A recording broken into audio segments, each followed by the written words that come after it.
Hello, sports fans. Well, welcome to Northern Arizona, actually in Flagstaff.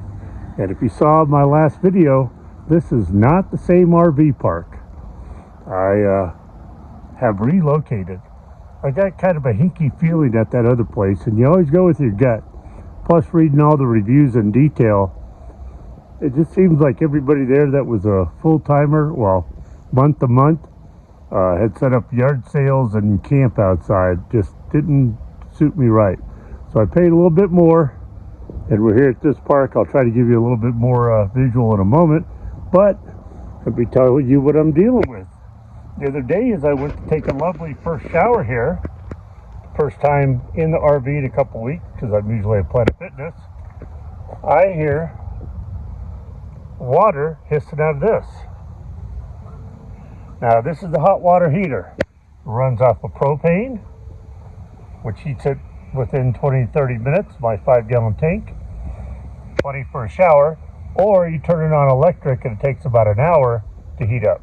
Since I am in full hookups, you can see there's the power cord. There's also the stinky slinky that I've got up off the ground, and gravity helps it go in there. And here's where I'm plugged into. So a lot of RV parks require this, that the hose be off the ground, but I just like doing it. It makes more sense to come in, get a nice flow and nothing stuck in the hose. And I don't have the Bulldog, but I do have one of these guys. And this is great. None of the lights are flashing, that's the camera. This is great because if you do get a surge or any problem, this stops it before it fries your RV. Being in the freezing cold, the RV park has this going to every one of their water faucets. That's a heater line. You could touch it, but it is warm, and it gives a constant warm temperature here, so that doesn't freeze up. And then they have their pipe out of the ground insulated.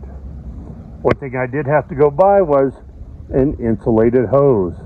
I ordered that off of Amazon, and this one plugs in right there. But when I went to take that shower, I heard water hissing, and I came out and it was hissing out of here. Now, by calling the local RV shop and searching on YouTube videos, I found that this gets stuck a lot. Let me show you. This is actually a new one. In here is a plunger. When this opens up, the plunger opens, lets water out. So if it gets above, I think 150 psi or 210 degrees Fahrenheit, something like that, I'll put the correct answer up above if I'm wrong, that will trigger this to open and water to come out, so you don't have damage to your pipes or anything. Sorry for interrupting the video, but I wanted to point out something that I just realized I didn't say specifically. If that pressure and temperature valve, a P&T valve, a lot of people call it the hot water relief valve, if that was leaking pretty bad, then I'd have to shut down my whole water supply. That's why it's potentially a major thing. Luckily, by tapping it, as long as I didn't turn on the hot water heater, it didn't get pressurized in there. But if it was really fully open, just having the water on would have it just flow out. And that valve is stuck open, it's just going to leak water all out. So it can be pretty devastating if it's bad and not addressed. So back to the video. Well, on YouTube, and the RV guy said, open and close this like this. It does go all the way up, but not one-handed. Open that and close that a bunch of times, and that may loosen this to reset the plug in there. And sure enough, it worked for about 30 minutes, and it started leaking out again. So I know I need one of these, but I couldn't figure out how to get it off the other day. Now I did. Put a wrench, hopefully my crescent wrench will do, on each side of this, and unscrew it. Put the new one that came with Teflon tape, plumber's tape, already on it, and screw it and tighten it back in. Hopefully that will solve my leak. Now, the water's off, so you want to open that, release any remaining water and pressure, so it's easier to unscrew. So I've turned off this water source, plus I put this heated hose on kind of in a hurry the other day. I forgot an important thing: pressure regulator valve. And especially since this part says it gets about 100 psi of pressure, I only want about 60. Plus, I want to put my filter in. And we're going to do that here, along with trying to replace that. If I can't get that off, I'm going to have to call a mobile RV tech. All right. Got my little bendable flex hose here, the filter, then the hot water, well, the heated water line, and of course the supervising, and a little pro tip on the Teflon tape. Whatever way you're going to need to turn this, so in this example, you're going to tighten the screw this way. You want to wrap your Teflon tape so it ends facing that way where I'm pointing.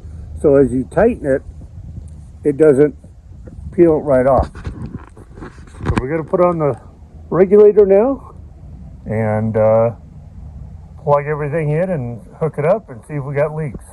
What's funny is this heater hose came with these two insulators. You can see that one there. The problem is when you wrap it through the cord and try to put it on, it doesn't fit. I'm thinking it was to cover just the end here, the end there.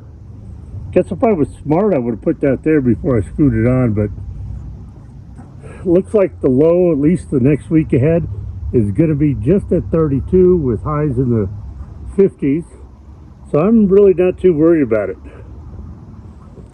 I'm going to wait and turn on the water till we can see if we can get that guy off. Got it off.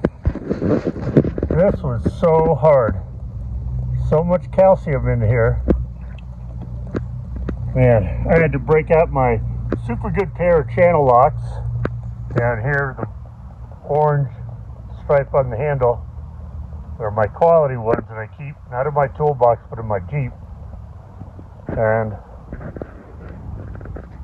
let's take a look at the inside. You can see that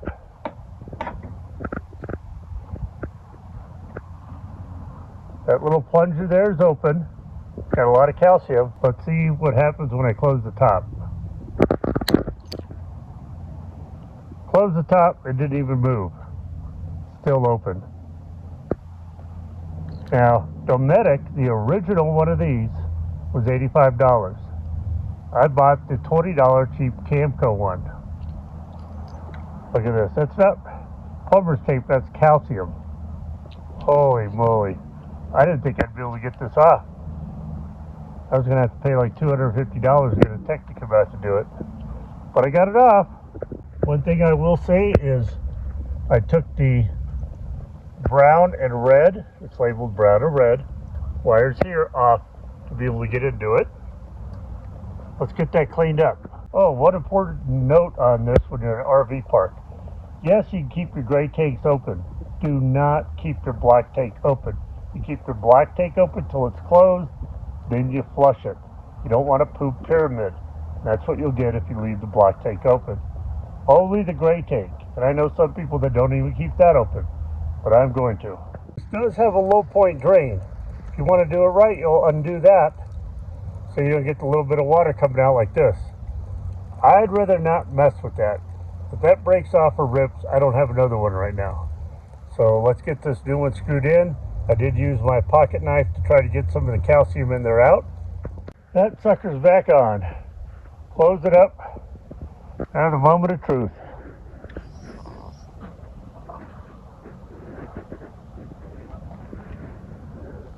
Slight leak there. Slight leak over here. See about tightening it up. Okay, tried another tactic. I put this longer line on it. It's funny. just hand tight. Still using Teflon tape, which I usually don't do on like plastic fittings, but I did. And it appears everything's going good. I turn on the hot water heater, use it electric. We'll see if it heats up within the hour. And I'm just going to sit out here for about 10 minutes, making sure there's no leaks, or I put everything away. Now, this kind of defeats the whole purpose of the heated line. So, I think in 2 days when I go into town on Monday, I'll be buying something to cover that. Could even do a pooled noodle, but I'll try and get, I might just do this. I might just slice these and put them on there. We'll give that a try. Okay, wrap the extra propane tank with the heated water line. Try to get it off the ground a little bit. Propane tank that's currently being used is covered, and I did a little bit of insulation there, not much, but I'll get more later. And we're all good. And the hot water heater's working with no leaks. A lot of time and effort, but only $20 spent.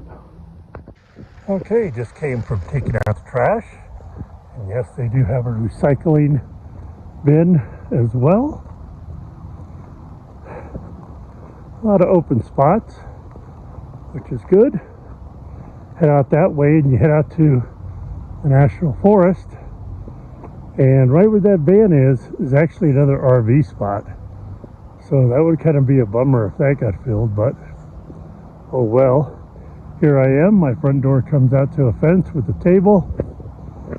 And these are all accessible from the other road.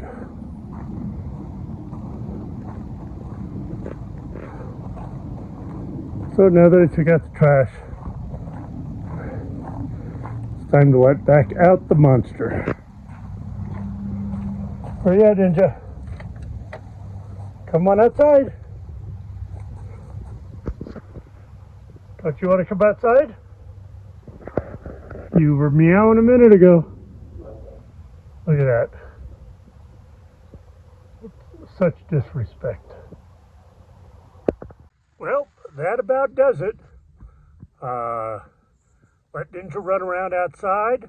I made a couple of crispy quesadillas with some jalapenos and onion powder with my Diet Cokes. Mwah. So thanks for joining me. Please smash that thumbs up button. Also subscribe so you can get alerts anytime I post a new video, which I'm attempting to follow with a Wednesday-Saturday schedule. Again, you'll be seeing this on Sunday because I had a hectic Thursday and Friday. I got the RV all set up. I'm so happy. I'm going to be taking a nice hot shower tomorrow. I'm going to let the electric hot water heater go for a bit. I want to see how hot that gets, because I know the propane definitely gets hotter faster. I don't know if it gets hotter than the electric. I'm going to let the electric go for a while, and we'll see. But thanks for watching. Go out there, be positive, be nice, and be active. I'm RalphLu, and you have a great day.